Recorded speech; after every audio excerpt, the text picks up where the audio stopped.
Welcome back into the Dead Arm Sports Podcast. Josh and Jell back on our normal day, Tuesday recording. You're listening to us on Wednesday.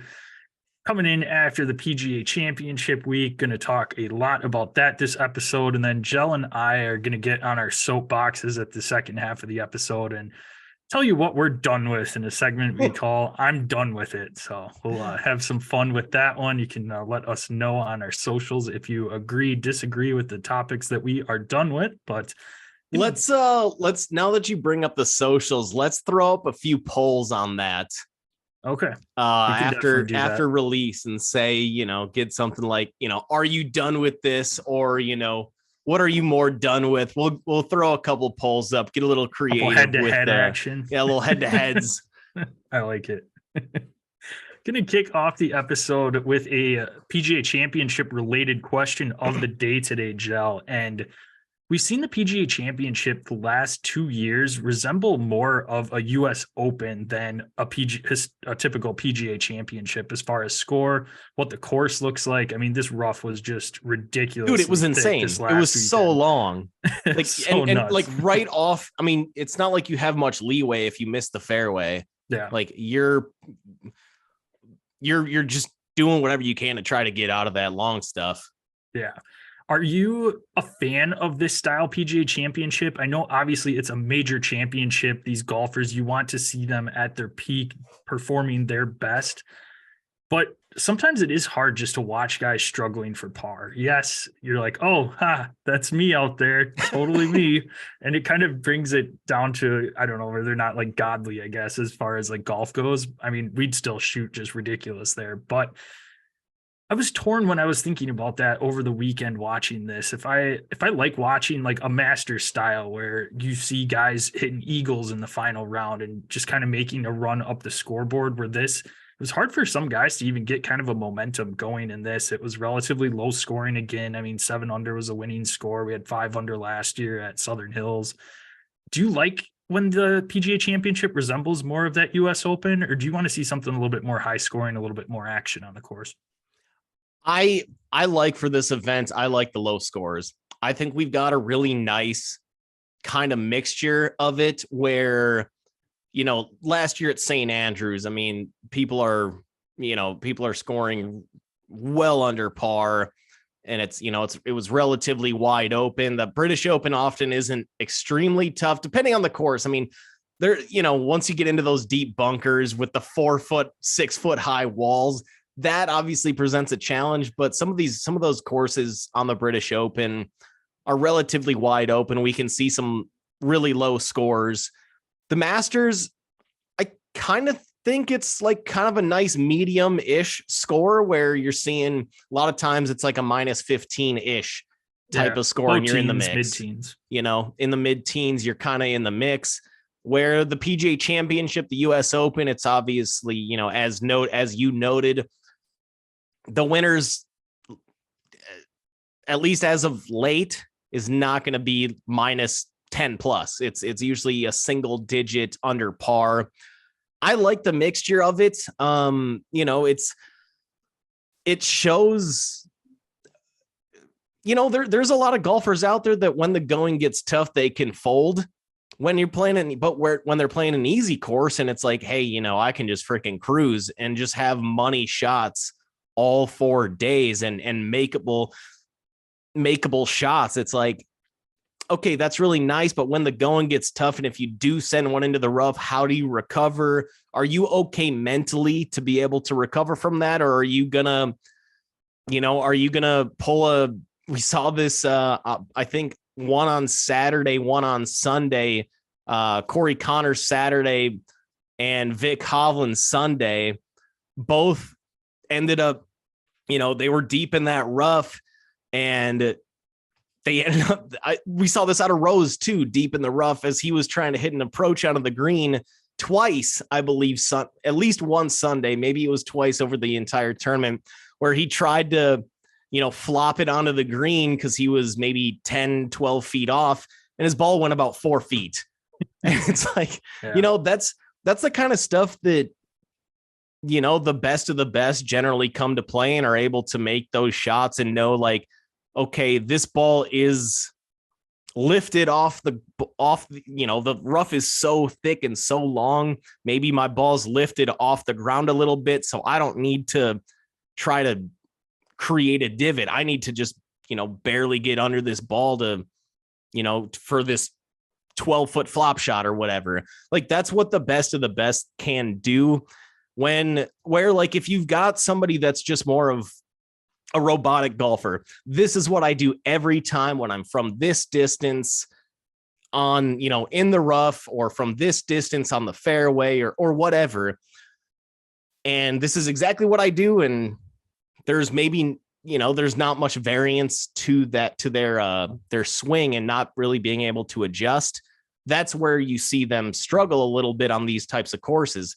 Now, what shocked me a little bit was Bryson's really nice 4 days here at the PGA Championship. Yeah. And we'll get more into that, because he had been known as kind of this analytical dude and have the same length clubs, which is rare on tour, and have the same swing. And the only difference in his swing would be, basically the loft of the club.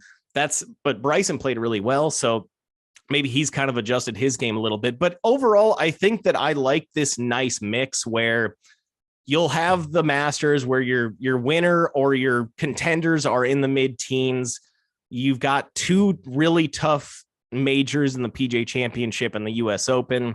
And you've got the British, which that's kind of a mixed bag. Sometimes you'll be playing on those courses where you got, 18-inch grass off to the deep sides. And then you've got, some other courses that are straight links play and it's wide open. And it's, it's more of like we saw this last year where the ball as long as you hit the ball low and down the center, it might roll for another 80 yards. So there's different ways that these majors are set up. And I think I appreciate it. Yeah.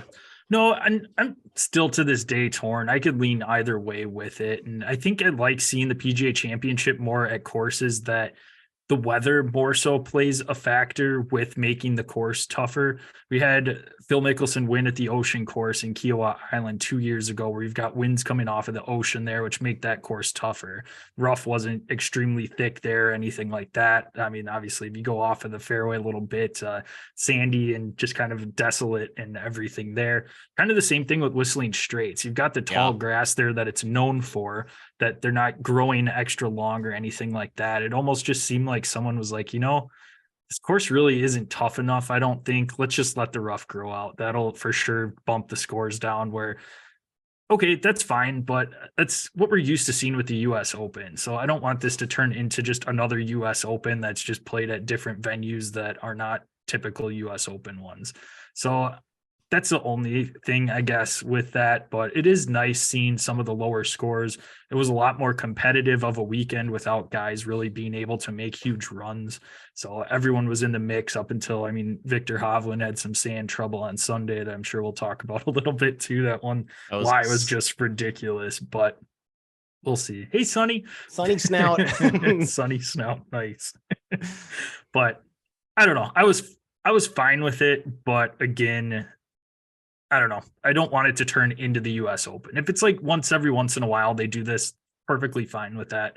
But again, and I guess I'm totally in agreement there. I mean, if it is one of those, which the last 2 years it has been or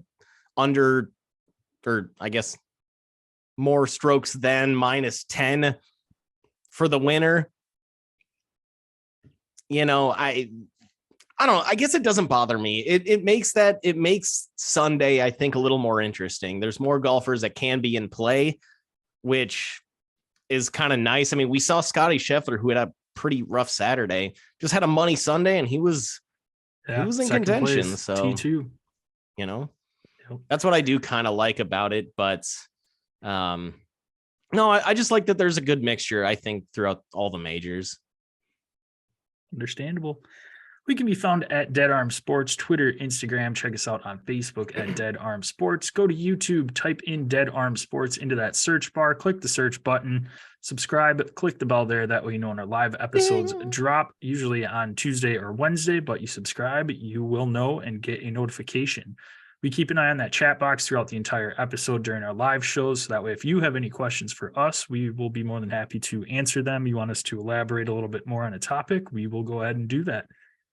We can be found on our socials at Dead Arm Sports. Gel can be found at Das Gel. That's at DASJEL. I can be found at Das JPEG. That's at DASJPEC. Give us a follow on all three of those.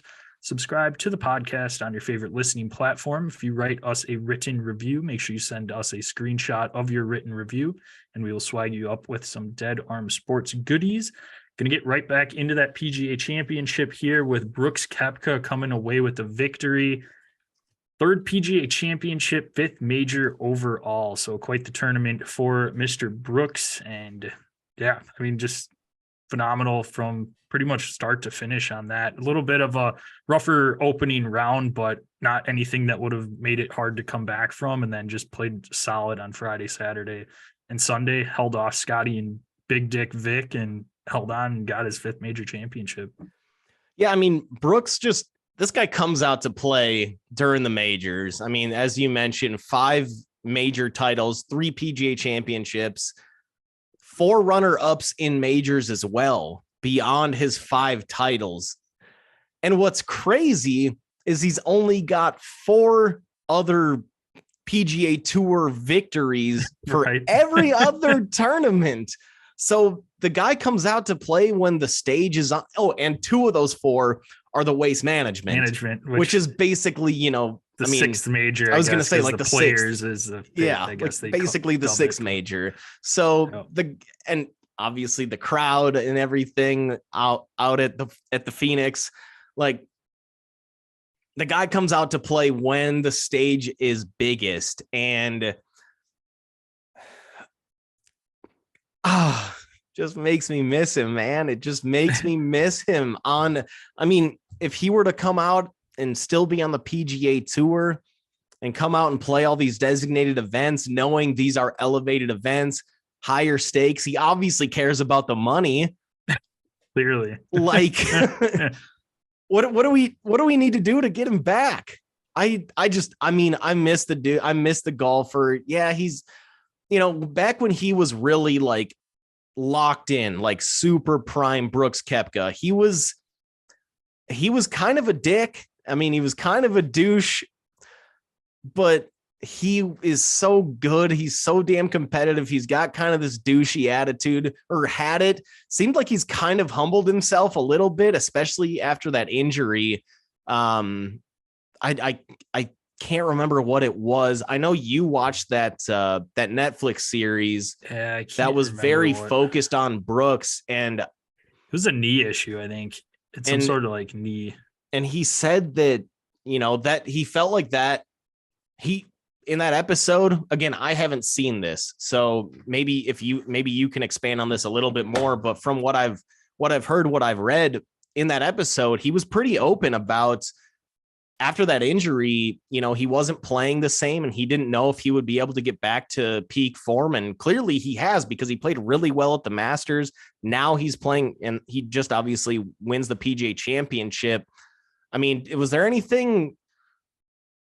sort of like revelation that you can recall from that episode that really like kind of stood out? Because the fact that he kind of lost confidence in himself because of that injury, I feel like it almost made him more likable and more relatable.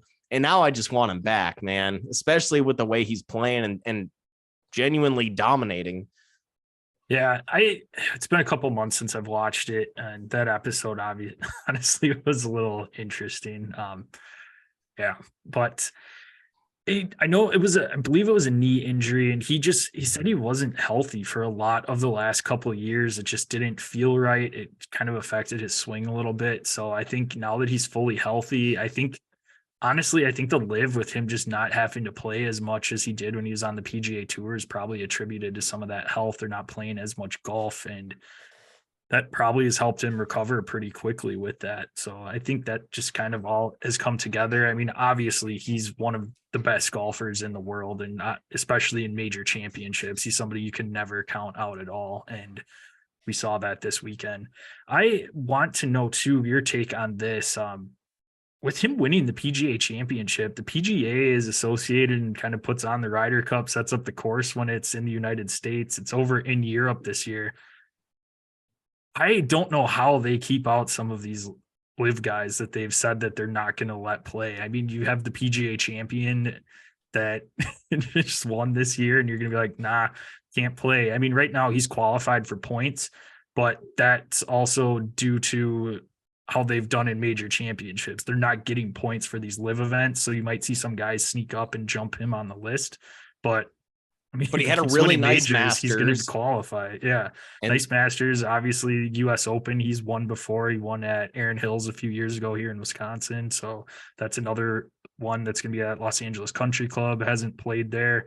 And man, I don't think there's been a PGA tournament there in quite some time. So I don't know that these guys are very familiar outside of practice rounds and everything. But again, you can't count him out.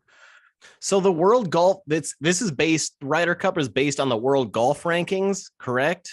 Is that? Yeah, it's like points accumulated throughout the season. But again, most guys on the PGA Tour are getting points for their finishes. But are they only counting PGA events for that? And majors, yeah.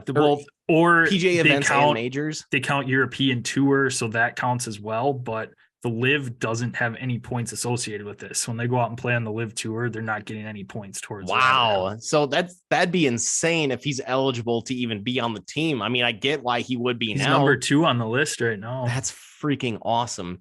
I mean, how do you leave this guy out? I think at this point, if you're the PGA Tour, you gotta want him back, right? Like, and curry favor at this point. Like, if it's Zach Johnson is the US captain this year, don't you? I feel like there might be pressure from the PGA Tour to say, hey, Zach, can you do us a solid, get Brooks back here? Like, and we'll up the ante a little bit and give him, maybe, whatever the remaining money is on his contract that he's got with LIV. Maybe we split the money 60-40 and we'll pay him off basically. And because he's obviously having a good time playing in the US. I mean, it might be nice to be on that LIV Tour because you're not playing every day, or 4 days every week and everything. But God, I feel like some of these LIV golfers, and I don't know this for a fact, so don't take this as obviously as a word that I'm hearing straight from the horse's mouth. But don't you think that some of these LIV guys are like, God damn it, I miss being like this famous motherfucker and like, getting cheered everywhere I go, no matter where it is in the world on the PGA Tour. I mean, how many fans are out there in Orlando at this Orlando Muni watching these LIV guys play on a $35 course that they were playing at a few weeks back? It can't be many. So I don't know. I feel like some of these, like Brooks, the guy's made enough money, man, in this world. I feel like maybe he's one of those guys you can kind of reel back in, throw out the line and, hey, buddy, we want you back. We'll get you out of that LIV contract and you can come on back. And if you want, just play in the designated events where you've got a chance to make a lot of money.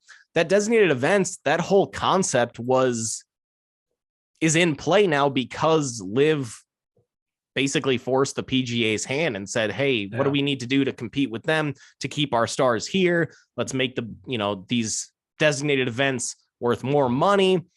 They created that bonus system. I think Brooks Koepka would end up pretty high on that, within that PMI or whatever it's called, whatever that bonus system is. That's probably not PMI.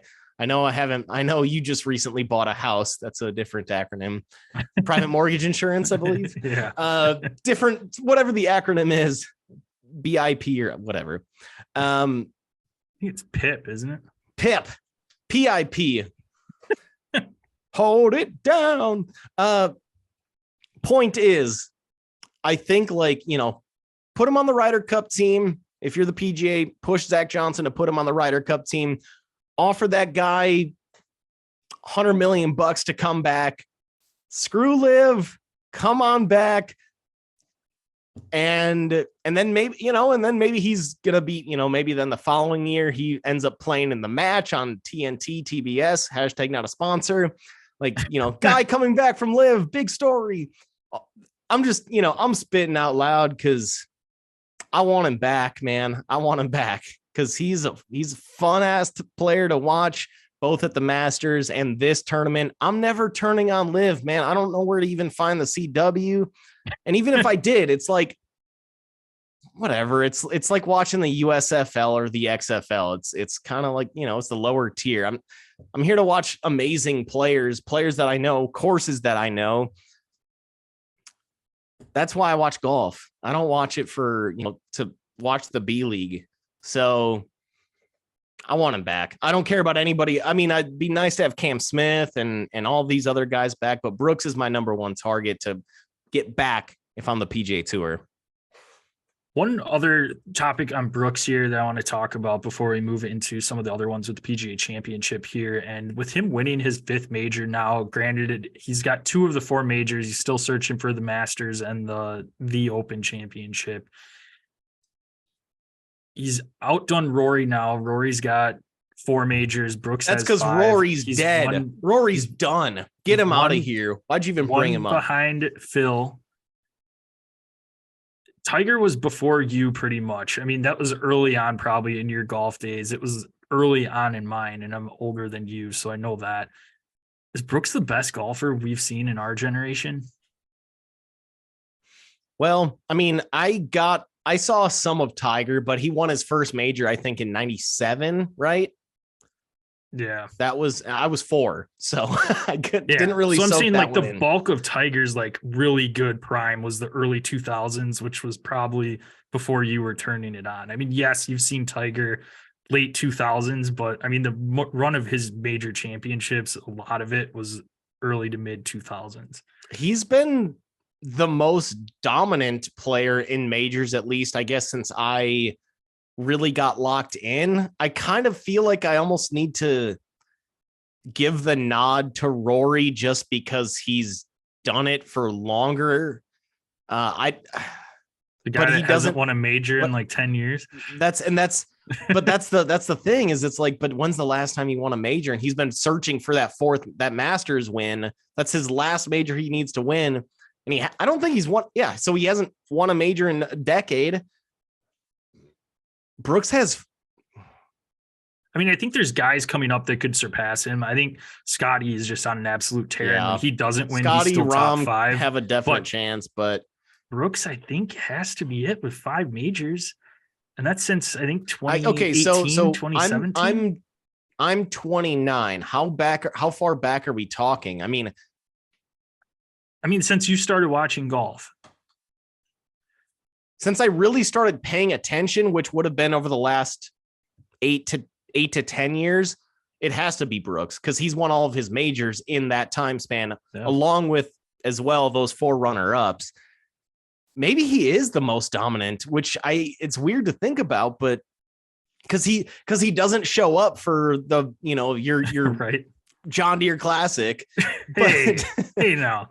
I'm stating facts here. I'm not no shot at the John Deere Classic. I'm just stating facts. Not a sponsor, and won't be. I don't think we're gonna earn that sponsorship. But he's over the last decade, I'd say the best big tournament player that's out there. Now we can obviously go back. If we want to go back 20 years, then you bring Tiger into the mix and it's over. Yeah. But I'd say over the last decade, can you even make an argument for a second player with 9 top 2s and 5 W's in majors when there's only 4 a year? That's a 25%. That's almost a 20. That's about a 25% ish top 2 finisher over the last 10 years. That's pretty freaking good when you're talking about how many golfers there are in the world. And he's taken home 25% of the top 2s over the last decade. Yeah. So I guess major wise, there's no question. He shows up to play when it matters.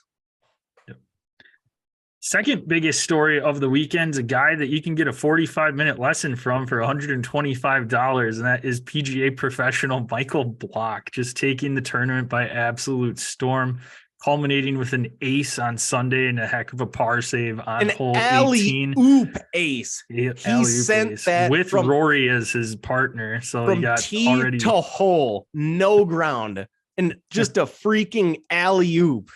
you know, gets in and qualifies for next year's PGA Championship and got 2 sponsor exemptions from this as well. So he'll be teeing it up in our Charles Schwab preview tomorrow, along with the RBC Canadian Open a little bit later on as well. So awesome to see that. I know he was on another podcast I was listening to this morning, and he's in the process of trying to qualify for the US Open and the British Open as well too. So hopefully we'll get to see him there as well. But man, what a story. What a guy that just, you could tell he's just happy to be there and just playing some of the best golf of his life, and just awesome to watch this weekend.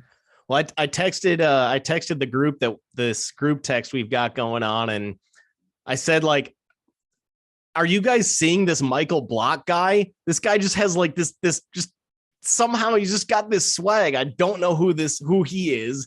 He's just like hitting putts, and he just looks at the crowd and just kind of shrugs his shoulders like, did you see that? Like, I got like, I made it, mom. Like, just like, he's just got this, like, he just had this like swag and energy to him. And then you sent back and you're like, yeah, he's a club professional. Like, that's what he is. He's not on the tour. I thought maybe he was just like, one of those last guys that's on tour that you've never heard of before. Yeah. You're like, no, he's a club professional. I'm like, okay, that makes this way better. And so of course he's the number, he might have been the number one story, especially once he got to Sunday. I mean, they were following every single one of his shots on Sunday. And like every time he'd just do something awesome, he would just have this face of like, almost like disbelief. Like, I can't believe I'm here. I can't believe I'm playing with Rory. I'm grouped up with Rory. Like, that alone is a dream come true. And then for him to play well, he went 70, 70, 70, 71 Thursday through Sunday for a club pro on this course, where, I mean, you got names up and down the lineup that I think Finau finished like 12 over. Meanwhile, you got this PGA, club pro out in somewhere in Southern Cal, who flies cross country to Rochester, New York, and is just down and just wiping the floor with the competition. Like, and I don't know, man. I was sitting there on Sunday, and as I was pissed off at my bet because I took Vic Hovland at the beginning of Sunday to finish that off. Idiot. And he peed himself. But I got a little bit emotional on 18 when he was sitting there, like, left side of the green, had about a 14-foot, maybe, no, it would have been longer than that. That might have been a 25-foot chip that he had to hit onto the green to try to save par. And he's got maybe a 15-foot putt to save, and he hits it. And he just, again, it's just this blank face, and this is the most insane moment of my life. Rory goes up and just gives him a hug. Like, that's gotta be the coolest thing ever. I got a little emotional and then when he was talking to Amanda, is it Amanda Reiner? Is that whatever her last name is? Amanda on that's on that golf broadcast. When he was in that interview with her, I got a little emotional again when he was saying, like, she was getting texts from his brother and his dad saying, like, this is the best moment of their lives. And that's when he got emotional, like, because he also said that was the best moment of his life. So for that to also be the best moment of their lives, that's like the coolest thing ever. So I don't know. You can't have enough feel good stories like that. No, not at all. And it'll be cool to see if he can replicate some of the magic in some of these tournaments coming up. I mean, made just under 300 grand from this tournament. So that's quite a few 45-minute lessons right I was there. gonna say that's not too bad. No, I heard he did raise his rate. Is that 125? I don't know. I haven't checked the website since Sunday, so I heard that on my way back from the office today that he boosted it up a little bit. But hell, why not, man? He's clearly knows what he's talking about. Plus, I might pay that to go spend 45 minutes with just to hang out with them. I don't even know if I need a golf lesson. Right. That's what he said. He's like, I'm probably going to get a few that just want to come and chit chat for a bit for the next few lessons and not actually need help at all with their swing. So, but the only other one I wanted to bring up is just, Vic Hovland, just a really rough Sunday, just was in and out of sand traps. And that one that was up on the lip, that was just an absolute nightmare that pretty much knocked him out of contention. That was the knockout punch stretch. He started off the day pretty good. I mean, he finished 2 under. So, and Brooks only finished 3 under on the day, but that hole that you're talking about, which I believe was on 16. Yep. And he doubled that, and it's like, it's over. It's done. Like outside of that, if he would have parred that hole, finishes -4, you're talking about him being at 9 under with Koepka, the way that they finished out. So that was the dagger. I think the guy's next though. I'm not saying the next tournament, but he's there. Sure. Like he's been playing really well in these big tournaments, and it's just being able to hit tough shots, which he's able to do. And it's just about avoiding those really shitty situations, which sometimes those are the backbreakers, which clearly it was in this tournament.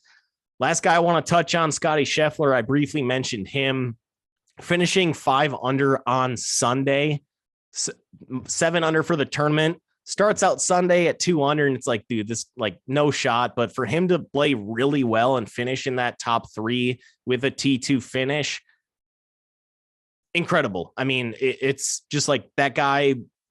Yeah, he had a pretty rough Saturday, but to come back and play really well Sunday and make a pretty decent, nice little check going into the bank account, not too bad. But it's like this guy and Rahm, it's those 2 guys 1-2. Rahm had a pretty rough week, but it's Scotty. It's still John Rahm 1-2 in the world. And if you want to put Brooks there at 3, I'm fine with that. If you want that to be your top 3, I'm cool. Rory, you're dropping down. You're outside that top 3. I'm done. He actually had a pretty he finished T7, but still. Yeah. Before we get to I'm done with it, Gel, one more update. Not even trying. That would have been a nice transition. Would have, but no, have to go over. We are tied now with our majors. Gel getting the 3-2 edge in the PGA Championship. Victories from Terrell Hatton, Tony Baloney Finau, Brooks Koepka, and also the first win of our major picks as well. So I've got one regular season one. You've got a major one now. I got victories from John Rahm and Dustin Johnson. Rama ding dong. Rama ding dong. That was looking rough for a while, but ended up scraping by making the cut. So. Made the cut. Yep. That's half of it making the cut. 4 of our 10 picks missed the cut. So not great, Bob. Gel's done with Rory, and we are getting into I'm done with it. So in this segment, we are each getting up on our soapbox with various topics and telling you why we are done with it. So you want to kick it off, Gel, or you want me to? I'll give you the floor. All right. Well, this one will be fitting. I am done with the PGA Tour versus Live. I don't care anymore. At first, I was like, oh, stupid Live guys jumping over. And now I have fun watching them in the major tournaments. Just bury the hatchet. Find some way to make this relevant again. I want to see these guys back competing on a regular broadcast and not on the CW that if Gilmore Girls or whatever comes on, they have to switch over to the internet to stream the rest of it. I've heard at least, but no, I'm done. I don't really care anymore. Just it is what it is. And I'm sick of Phil tweeting out every time that a live guy does something well. Like, Phil, you're holding on to something right now that no one gives a cares shit about. Yeah, nobody cares. He tweeted out something today along the lines of like, this is why live's better than PGA. We only play a certain number of tournaments, sets us up for the best chances to win majors. We're not exhausted, blah, blah, blah, blah, blah. And no, I don't care, Phil. You're holding on to this live versus PGA when no one else is. You see guys getting paired up with live guys out there, PGA and live, and they don't care. It's just like they're out there golfing and trying to beat everybody else out there for their job. So the pros are done with it for the most part. I'm also done with it. I can't agree anymore with you. Obviously, I'm already saying get Brooks back over from to the PGA Tour. But if that's not going to happen, and if the PGA isn't going to pay off live, which I mean, any amount of money to that Saudi Arabian group couldn't be enough, I'm sure. Probably not. I mean, they're clearly don't really give a shit about the money. Let's set up some tourneys. Let's go PGA versus live. You know, Dell Match Play is losing its spot next year. There is no Dell Match Play. But I believe that the following season, that weekend is open. Why don't we turn that weekend into a PGA versus live event? Like, I mean, we got to do something about getting these live guys still involved with golf, because I think, like you said, that beef is gone. Maybe at the Masters, you know, I mentioned this in our post Masters episode where Phil hits that amazing shot on 18 or amazing putt on 18 to give himself, I believe, a top 3 finish. And it was a pretty cold crowd. Like, nobody was like, yeah, Phil, you know, the normal roar that you would hear for a Phil Mickelson sweet putt. And you're not going to win any fans back by tweeting like, oh, see, we're better. Like, I mean, you can tell everybody on the PGA Tour, maybe, and this is the live guys basically being like, you know, it almost feels like they're like the middle child where I think you are too, where they're like, hey, mom, hey, dad, did you see what we did over there? Like, they're like, we don't really care. Like, you're the middle child. We're focused on the oldest and the youngest. Like, we're focused on the PGA Tour. You can tell me all the accomplishments that you had, but whatever. I think Liv needs to just give up. Like Phil, that's such a desperate, sad. Yeah, I have the actual tweet here, so that way I'm not giving the wrong info. So it's the tweet is, quote, love, live, or hate it. It's the best way /tour to be your best in the majors. Enough events to keep you sharp, fresh, and ready, yet not be worn down from too many tournaments or obligations. 14 live events, 34 weeks left open to prepare for 4 majors. Fact, end quote. Is it a fact that John Rahm on the PGA Tour won the Masters? Is that a fact, Phil? It kind of feels like it is. Like, whatever, Phil. Like, Brooks is one of the best golfers in the world. I'm not seeing Taylor Gooch at the top of the leaderboard here, so check yourself a little bit on that. I mean, Brooks is showing up we just got off our soapbox about him, where he's showing up for all of these major events, regardless of what tour he plays for. So, and by the way, Phil, you've won yourself a pretty penny on the PGA Tour and won plenty of majors. So whatever. I mean, if you're going to just be a marketer for him, go ahead, but I don't think you're going to win over PGA Tour fans. Say, oh, all right, I guess that tweet is going to make me watch the live golf. What do we think it was? The Super Golf League. Moving on to my first proclamation here. Kyle Pitts will finally break out in fantasy this season. I'm done with it. Yes. Kyle Pitts, get out of here. Get off my lawn. Like, you are not doing shit. You are not. Now, you might be a good skilled tight end, But holy shit, the hype on this guy coming out of Florida, thinking, hey, we'll finally have a breakout tight end his rookie year. His numbers were dog shit. Okay, hey, tight end going into his second year. This guy's going to be great. Just poops himself again, not doing shit. And this year it's now, okay, guy's in his third year. He's got to break out at some point, right? I mean, he was a really high end draft pick. No, Desmond Ridder. Yeah. Desmond Ridder. Now you add in Drake London, like Bijan Robinson's going to be getting a lot of more red zone work too. Kyle Pitts, any of you Kyle Pitts lovers, you can get out of here. No chance. Ain't going to happen. Not sure it's ever going to happen. Wait until you see it. To all you fantasy managers, if you take him as a top 5 tight end, that shit's on you.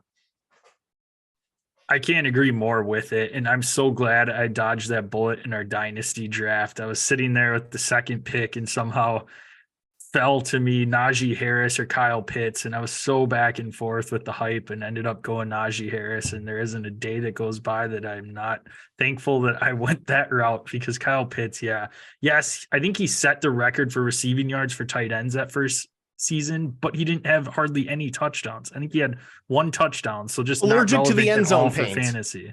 Yeah. And again, Desmond Ridder, that's enough right there. Yes, maybe they get in another rookie quarterback next year. Maybe they're in the Caleb Williams Derby or Drake May, but that's not going to do anything for me. He's going to be right at the end of his contract. And then what does Atlanta do there? I mean, you haven't seen anything from him. You can't justify picking up a huge 5th-year option or giving him a long-term big contract. So I'm done. If the tight end hasn't popped in the first 2 years. Yeah. OJ Howard 2.0 here, where we fell for him thinking, hey, he's coming out of Alabama. He was a nice player there. He's got all the tools. Where has he ever been good in the NFL? He's designated. He's been cut like twice. I think he's like a 3rd tight end for the Texans or something now. Like, out of here. I'm not saying Pitts is going to be that bad, but dude, if you draft Kyle Pitts, you're just dig your own grave right now. Get ahead of it, because it takes a long time to dig a hole. Like, get out of here. My next topic. I am done with any irrelevant Aaron Rodgers and Tom Brady news. I do not give a shit. We are getting tweets sent out today. Oh, Aaron Rodgers is sitting out on the side of OTAs. And then someone tweets out, I think it was Rappaport, yeah, he's got a strained calf or just has a little bit of a calf injury. And then it's like, well, relax. It's just OTAs. He's going to be sitting out if he has anything. They're not going to push him.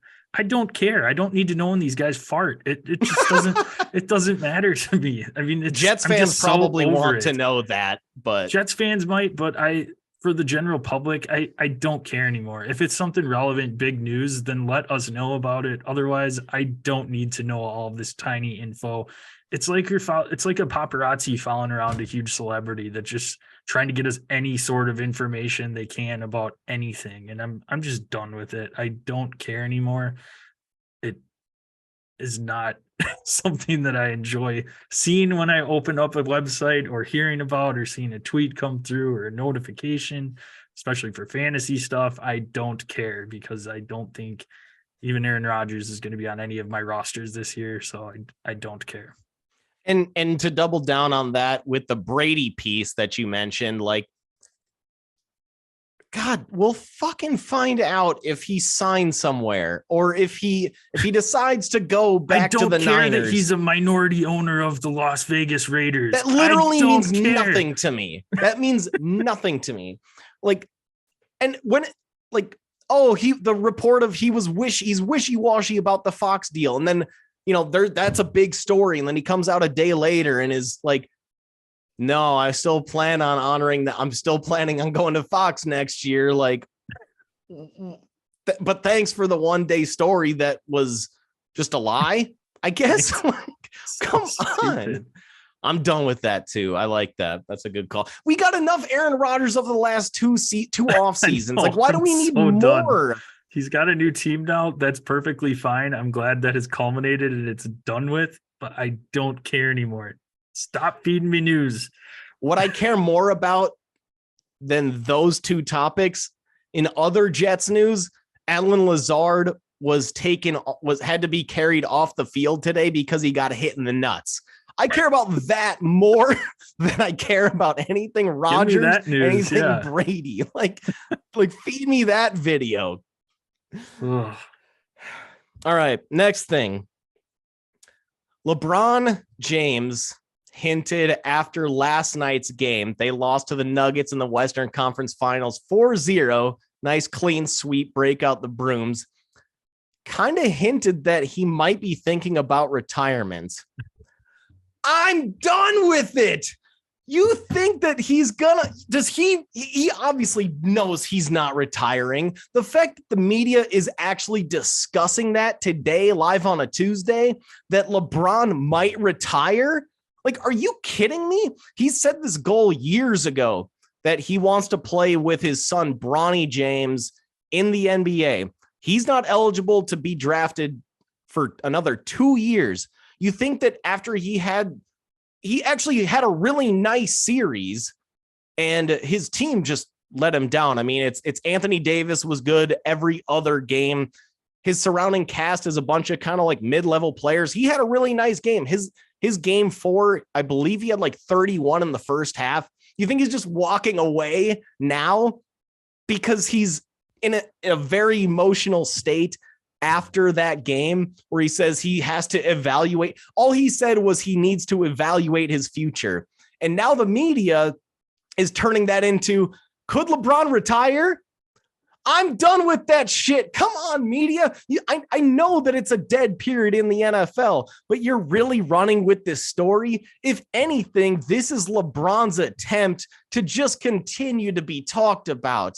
I mean, and honestly, that quote alone might save the NBA a little bit, because that series is over. 4-0 Nuggets win. The Heat Celtics series, Heat are up 3-0, and they're playing in Miami tonight. So the Heat very well may close this series out. The Celtics coach already said that he feels like he might have lost the locker room. He said that publicly. Like, what is that? Solid. But like, so I feel like the Heat are going to end up winning tonight live on a Tuesday and close that series out. And the NBA finals don't start. It's written in pen. It's written in ink. They can't flex on this.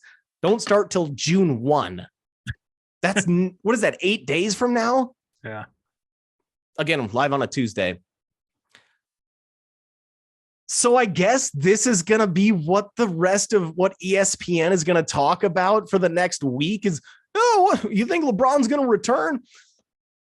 Of course he's going to return. Like, media, get your heads out of your asses and know that LeBron's just saying this stuff, knowing it's going to get him more attention. And LeBron, if there's even an iota of truth to what you're saying, get your head out of your own ass. You're obviously coming back. He said today that he still feels like he's better than 90 to 95% of the league. You're really going to walk away from that contract where you're making above $50 million a year when you feel that way, and you know that you're still a really good player and still trying to fight Michael Jordan to be viewed as the GOAT.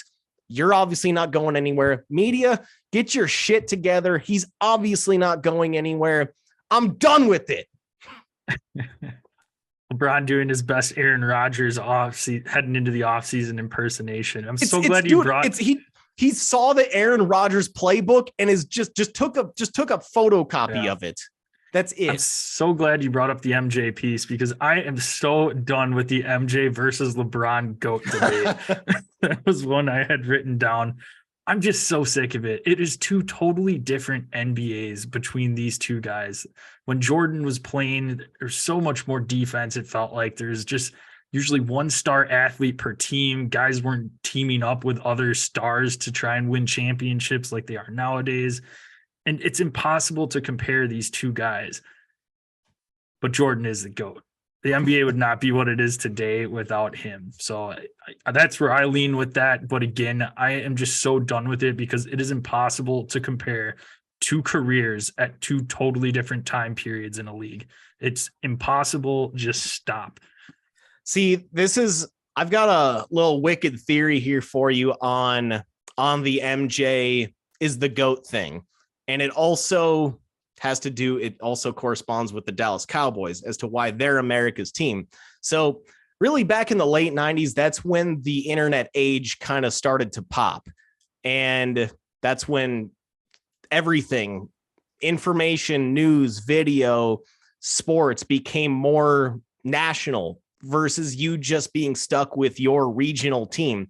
Now the invention of cable, the invention of the internet, everything became a lot more national, a lot more global, and less just regional. You know, you pop open the paper, you read your team, you read the box score in the newspaper. That's how fantasy baseball used to be done. People would manually write down all their shit for fantasy baseball and turn it into their commissioner. Like, that's, God, what a hard life. We've got it so easy now. But I'm not commissioned that league. I think that the time period of the Cowboys being dominant was at the exact same time as Jordan's dominant Bulls, late 90s. That's also when the internet really kind of took off. I think it was technically the World Wide Web was invented somewhere in the early 90s, but it came a lot more accessible in the late 90s, early 2000s. Along with cable really started to explode then. The Cowboys were dominant. That's why they became America's team. MJ was dominant. The Bulls were dominant. That's why MJ is looked at as the GOAT and won't change a lot of people's minds. There's no rhyme or reason for the Cowboys to. I get it with a lot more with MJ because he is a top 2 player of all time. I can go back and we could go back and forth for days on the LeBron MJ thing. I don't even know. I haven't even made up my mind on that yet, but just because I didn't see Jordan play. But why are the Cowboys America's team? There's no other reason other than that's when the game became a lot more global, a lot more, national, a lot more global. And that's it. That's the only thing that makes sense to me as to why the Cowboys are America's team. So I kind of look at the MJ timing in a very similar way, where a lot of people will never be like, well, we'll just say MJ's the GOAT no matter what. It's over. It's a done debate. You can make the argument about him or LeBron. Everybody can for forever. But I think that's just a working theory of mine. So keep that in the back of your head. Tune in next week for Joel's conspiracy theories. It's not a conspiracy theory. That's a very logical point that I made. All right. You know else what I'm done with? Super Bowl Monday not being a national holiday. Come on, man. This would help everybody out. That Monday after, I guess, and let's add to that list not only Super Bowl Monday, but the first 2 days of the NCAA tournament. That should be those should be holidays, man. But more specifically, Super Bowl Monday. The Super Bowl is a national sport. It's the sport that America can really hang their hat on in terms of we are really the only country that is this invested in football. It's not like baseball where it's very international. It's not like soccer, which is obviously more international. Like, football is America's sport. Why are we not given that Monday off so that we can celebrate, so that we can do America on Sunday? You see how every July 4th, everybody gets patriotic. We're giving July 4th off. What's more American than football? Why aren't we giving that Super Bowl Monday off? And if anything, at least push it back a week so you got it on President's Day, so that at least anybody that works under that federal schedule is automatically given off. So, but we gotta do something to get Super Bowl Monday as a federal holiday. Or just move the game to Saturday. Or that, yeah, or that. Either or the or. day after. I'd Either prefer way, the day off after. of work on Monday. Yeah. The day exactly. after. Come on now. I'm all with you on that one. You know what I am done with, Joe? Don't invite me to your damn fantasy football leagues that include kickers and team defense. I am done with that shit. Oh, yes. I am so done with random points that you get from a kicker on stalled offensive drives that are extremely unpredictable, and team defenses that randomly will score touchdowns on plays that are just absolute bogus. I'm talking to you, Mark Sanchez butt fumble. I'm just done with it. I'm not playing in any more of those leagues. If you can't add a flex position and take those away, I'm not involved in your league. I am DUN done. Done and doneer. I was the commish of a league last year, and I tried to push I was like, okay, I'm trying to push basically everybody into this format of no kicker, no defense. And I had some people playing that said they won't play unless there is a kicker and a defense. And I'm like, what's happening here? Like, do you understand like how random those points are? And he's like, well, defense matters and kickers matter. That's, you know, they matter in regular football. Why shouldn't they in fantasy? It's like, dude, it's the most random two positions on your roster. What are we? The offensive line matters. Are we going to start giving fantasy points for pancakes? Like, what? Well, this is the same guy that also said, let's get a head coach in there. And I'm like, how can you even, what kind of fantasy points are you giving for a head coach? Like win margin? That's amazing. Like one challenges. I don't, that guy's a total wild card, but there were enough people where I took it to a vote. It was a 10 or 12 team league, and there was enough people that wanted defense and kicker. I was really surprised that I ended up not going, you know, it didn't end up going the way that I wanted. But I will say most of the more like experienced players that take fantasy a little more serious and actually like, you know, look at fantasy stuff, those were the ones that that wanted to get rid of defense and kickers. So some people wanted defense, but no kicker. Some people the other way around. It's just like, just get rid of it. It's useless. All right. My final one, and this is a non-sports related one. So if I'm on Instagram Reels, hashtag not a sponsor, Facebook Reels, hashtag not a sponsor, TikTok, whatever, I mostly get fed cooking videos, golfing tips or golfing videos, and butts, basically dancing butts. And but what I'm done with on these sites for especially on these cooking videos is three different things. When people are making sandwiches and they just squeeze the shit out of the top of the bread so all the like sauce and ingredients comes out. Like, what makes that appetizing at all? Like, I struggle on a daily basis not spilling food on my shirt in every single meal. I don't want a sloppy sandwich. I want something that's easy to eat. The second thing, if I go into the comments, like if you ever watch any of these cooking videos where they're cooking beef, if you look at those comments, the top like 40 comments are going to be, ew, that steak is still bloody. It's like, dude, that's fucking medium rare. Or like, oh, that burger is pink. Like, I can't eat that. Like, it's unbelievable. I'm done with that. And lastly, people complaining for no real good reason, just complaining about the semantics of and saying that boneless wings aren't actually wings. They're technically chicken nuggets. The amount of people that comment saying that on like a B-Dubs commercial or something, or a B-Dubs ad, it's like, who gives a shit? Like, boneless wings are fucking delicious. Just go eat it. Would you feel better ordering if you said, hey, can I get the nuggies? Like, just call them freaking boneless wings. obviously everybody knows that birds' wings have bones.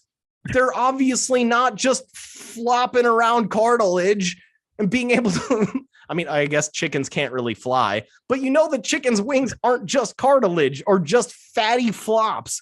Like, they're obviously not wings, but just who cares, man? Like, why do people complain about this shit? And then going back to the beef thing, like, nobody knows how people you just want brown beef, just hard brown black beef. Like, that's, I don't know, drives me crazy because I like my shit rare, medium rare on the rare side. So maybe that's why it's such a trigger for me when I see 40 people saying, "Oh, I see blood." It's like, that's not even blood, man.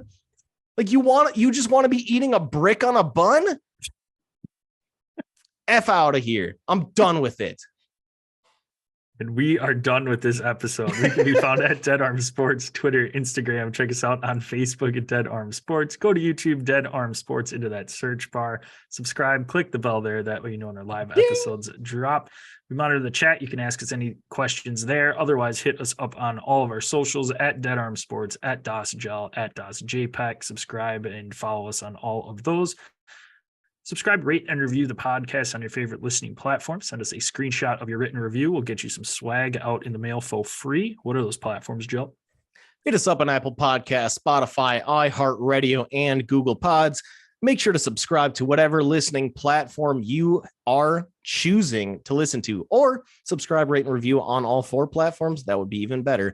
Make sure to get that written review in. It really helps us with the algorithm that whatever your listening platform is, helps us with the rankings a little bit. And to help us out with those rankings a little bit more, tell your friends, tell your family, tell your coworkers, tell your enemies, yell at some bum on the street to listen to Dead Arm. Like, that probably won't work as well, but try to make some, get us connected with some new people or send them a link, send them one of our tweets of our episode and say, "Hey, check this out. We think that you might like it." They're talking PGA Championship. They're talking about sports topics that they're done with. This might be something that you'd be interested in. So I think that'd be one of those things that could really help out the Dead Arm Sports community. Make sure to find us on YouTube. Just search Dead Arm Sports and subscribe, rate, and review there. Hit that bell so that you get alerts. Ding. Notifications whenever we put anything new out or whenever we go live. Appreciate everyone out there listening. Like Jill said, if you could tell somebody you know, that would be greatly appreciated by the both of us. We will be back with you tomorrow, going to give you our top 10 dynasty rookies. So we haven't done that yet. Going to hit that up. And of course, Charles Schwab preview as well, along with some NFL rule changes. That'll wrap it up. Close her out, Jill. Just speaking on this episode, I'm done with it.